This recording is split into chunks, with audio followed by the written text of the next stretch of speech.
Guys, কেমন আছো সকলে? আশা করি অনেক অনেক বেশি ভালো আছো। তো গাইস, আজকে দুপুর এখন 2:30 বাজে। ভাবলাম একটা ব্লগ করি, একা একা বোর হচ্ছি, তোমাদের সাথে আজকের দিনটা আমি শেয়ার করি। তো লেটস সি আজকের দিনটা আমার সাথে কি কি হয়, তোমরা আজকে দেখবা সবই।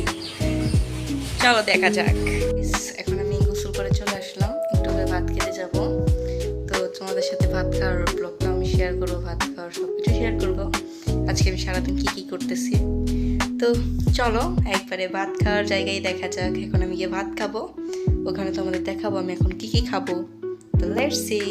ঘন্টা পরে আমি খেতে চলে আসছি এবং এখানে আমার এখন খাবারে আছে, চলুন আপনাদের দেখাই কি কি আছে আমার খাবারে।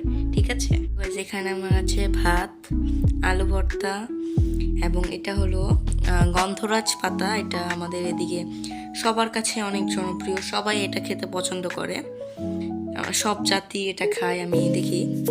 তো আমরা সবাই কিন্তু এই বড়াটা অনেক ভালোবাসি এবং পছন্দ করি।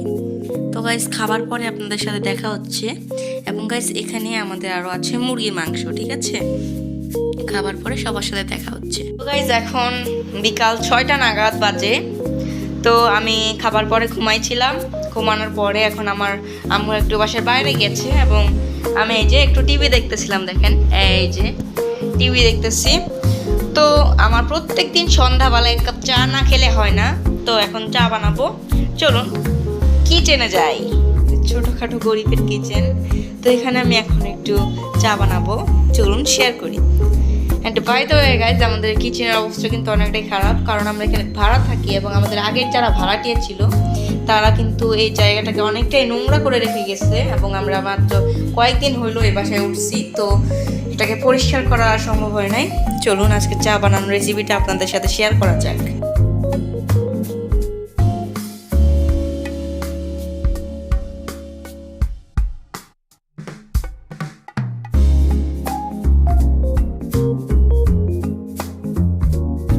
আমি একটু দুধ নেওয়ার জন্য আসছি, দেখি নর্মাল ফ্রিজ বাদে দুধ আছে নাকি, মানে বরফ হওয়া বাদে দেখি। চলুন দেখাই। এখানে দেখেন, এখানে তো সব দুধ ডিপ করে রাখা এবং নিচে এখানে কোনো দুধ নাই, পাচ্ছি না। এখন আজকে আমাকে দুধ ছাড়া চাই খেতে হবে। তো গাইস, এই যে এখানে আমি চায়ের পানি বসাই দিছি। তো চা হোক, আমি একটু আসি বাইরে থেকে। তো গাইস, চলুন আপনাদের দেখাই আমাদের বাইরের এখন সন্ধ্যা কেমন হয়েছে। দেখি, চলো সবাই একসাথে দেখি। হ্যাঁ, তো এটা হলো আমাদের বাইরের পরিবেশ, একেবারে সন্ধ্যা হয়ে গেছে। দেখেন, এটা আমাদের বাসায়, যে এটা আমাদের বাসা, একেবারে সন্ধ্যা হয়ে গেছে। ভিতরে চলে যাবো, কারণ বাইরে এত সমুদ্র থাকা উচিত না, ভিতরে চলে যাই। চা হতে হতে ভাবলাম আপনাদের সাথে আমার পড়ার টেবিলটা বা স্টাডি টেবিলটা একটু শেয়ার করি, দেখাই আমার স্টাডি টেবিলটা। তো দেখেন, এই যে এখানে সামনে দেখাচ্ছি আমি, এটা হলো আমার ছোটোখাটো গরিবের স্টাডি টেবিল। অ্যান্ড গাইজ, একটু অগোছালো না, মানে একটু গোছানোই নাই আমার, কারণ এক্সাম চলতেছে, মানে সামনে কয়েকদিন পরে এক্সাম। অ্যান্ড এক্সামের কারণে কিন্তু আমার স্টাডি টেবিলটা গোছানো না, অনেক বেশি পড়াশোনা করতে হইতেছে, আবার বৃত্তি পরীক্ষা। এবং গাইজ, অনেকে জিজ্ঞেস করতে পারেন যে আমি কোথায় পড়ি, কিসে পড়ি। তো আমি কিন্তু গাইজ ক্লাস 8-এ পড়ি, 8ম শ্রেণী। এবং আমার কোথায় থাকি তাও বলে দিচ্ছি, আমি থাকি হলো পাবনার ঈশ্বরদীতে এবং আমার নিজস্ব বাসা হলো নাটোরের বনপাড়াতে। নাটোরের বনপাড়ায় আমার নিজস্ব বাসা। ঠিক আছে, পানিটা ফুটুক, ততক্ষণে কিছু কথা বলি। তো গাইজ, আমি একজন নতুন ক্রিয়েটর এবং ইউটিউবে আমার একবার নতুন একটা চ্যানেল, আমার সাবস্ক্রাইবারই নাই। তো ভাই, তোমরা যারা দেখতেছো গাইজ, দয়া করে একটু সাবস্ক্রাইব করে দাও এবং আমার ব্লগগুলো যারা পছন্দ করতেছো এবং আমার ব্লগগুলো যারা ডেইলি চাও, তারা অবশ্যই কমেন্টে জানাও। আমি যদি সেরকম সাপোর্ট পাই, অবশ্যই আমি ডেইলি ব্লগ আনার চেষ্টা করব। ঠিক আছে, তো গাইজ অবশ্যই লাইক সাবস্ক্রাইব করে দাও, কমেন্ট করে দাও এবং পারলে একটা শেয়ার করে দাও।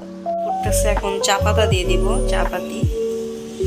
তো চা পাতি দিয়ে তারপর দেখা হচ্ছে। এবং আমি এখানে চিনি দিই নাই, কারণ আমি এত বেশি চিনি খাই না, চিনি খাওয়া আমার পক্ষে ক্ষতিকর, এটা আমি মনে করি। এই যে চা নিয়ে চলে আসছি এবং আমি এখন চা খেয়ে একটু পড়াশোনা করব। প্রায় 10টা 11টা বেজে যাবে। তো গাইজ আজকের মতো আমি ব্লগটাকে এখানেই শেষ করতেছি, এবং ব্লগটাকে ভালো লাগলে অবশ্যই একটা লাইক কমেন্ট করে দিবেন, প্লাস শেয়ার করে দিবেন, শেয়ার করতে বলবেন না, এবং একটু সাপোর্ট দেখান। তো আজকের মতো ব্লগটাকে এখানেই শেষ করতেছি। Bye bye guys.